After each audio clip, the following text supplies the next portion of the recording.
Hi guys, and welcome to my YouTube channel. Traveling to the UK, Australia, New Zealand, USA, Canada is not a big deal. But getting a visa is the issue. Right. I want to make this clear. This video is not about how to get an American visa. It's about how I got my American visa. If you have heard about those fake miracles, miracle money, miracle what, mine was a real miracle visa. Anyways, let me go outside and sit close to the waters of Pacific and narrate my story. Shout out to Ernest Mtangi, Eroche Nesto, Onayese Mwanamdara, Ronnie Klaus, my secret keeper, Big Brother Kuna, I owe you a jacket, bruh. My lovely Kazi, Lindani, you drove me to Sekama Airport. And I don't forget the guys who gave me pocket money. Dex, Ananias Ndege, and Roy Siwawa, you guys are awesome. God bless you. But before we go ahead, let's have a short break.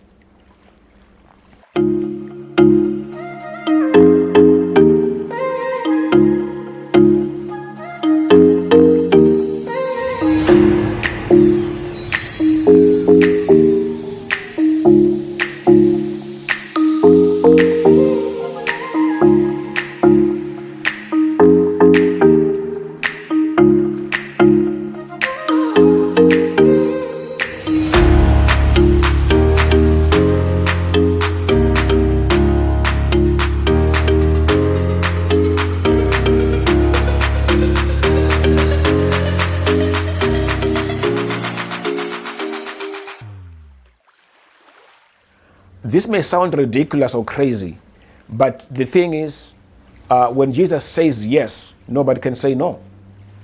My dream for many years was to get out of Africa, but my destination was either United Kingdom or Ireland, because I knew a few people who lived there.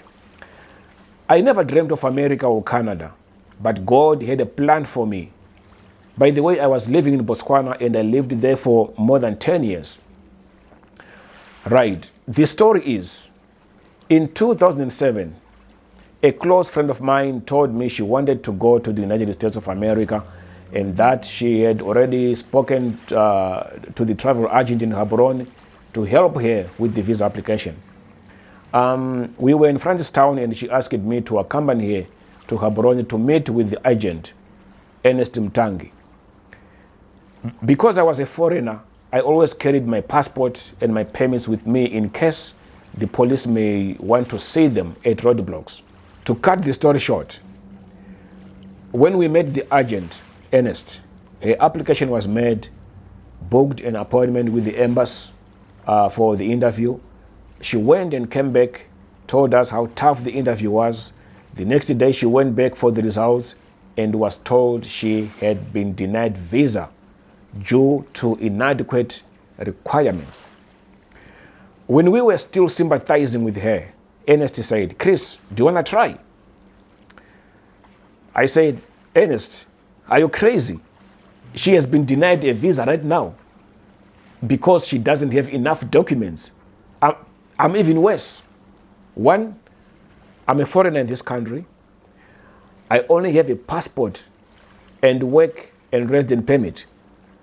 I was self-employed, so they might need a letter from my business, bank statements with sufficient funds, invitation letter, hotel reservation, travel plan if I were to go as a tourist. I don't have all this, and you want me to try?" In my mind, I thought this guy just wants money. He wants to rip me off. You know what? When God opens the doors, what is impossible becomes possible. Ernest insisted and he said, "Chris, I'm going to book an appointment for you with the embassy, and if you don't get your visa, don't pay me anything." I then drafted a few letters to support my application. Ernest said, "There is an international art show to be held in New York next week. So you are going to say you are going to showcase your products." I said, "Okay, Ernest, I will say that, but I have nothing to prove that I'm an artist. How is this going to work?" Ernest ignored me and went on with the booking. The following day, here's Chris in the American embassy, shivering like there was winter in that embassy building. After a few minutes, a tall gentleman came to the counter and called my name. I forced a smile and went to meet him, of course behaving like an artist. I was holding a file with the application, my passport, permits, some blank papers, of course to make the file thick, plus my two supporting letters that I had written. The gentleman said, "Can I have the application?" I gave him the application together with my passport and my permits, only those 3 documents. He said, "Why do you want to go to United States of America?" I quickly answered with my deep accent.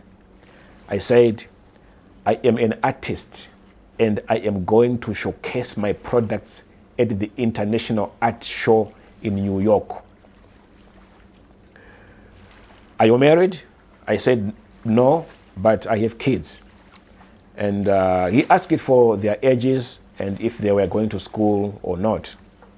Guys, that was it. He never asked it for any supporting documents. I had no bank statements. Actually, I had no money in my account. He never asked me where I will be staying during the time I will be in New York. He never asked me when I was coming back. He never asked me what kind of products I was going to showcase. The gentleman just said, "Come and get your passport tomorrow at 9 o'clock. 8:45 in the morning of the following day, I was at the embassy. I was definitely expecting nothing because I thought the reason why the interviewer didn't ask for the supporting documents or any other stuff is because maybe he found that this guy is lying. 9 o'clock, the same guy who interviewed me came holding my passport. He called my name. I went to the counter to meet him. The guy said, "Hi, Chris. How are you this morning? Here's your passport and enjoy your trip to New York."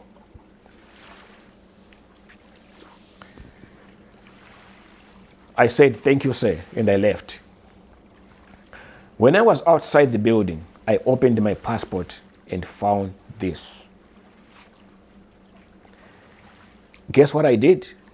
I quickly disappeared from the embassy premises, thinking that I would see a security coming, calling me, "Hey, come back, they've made a mistake."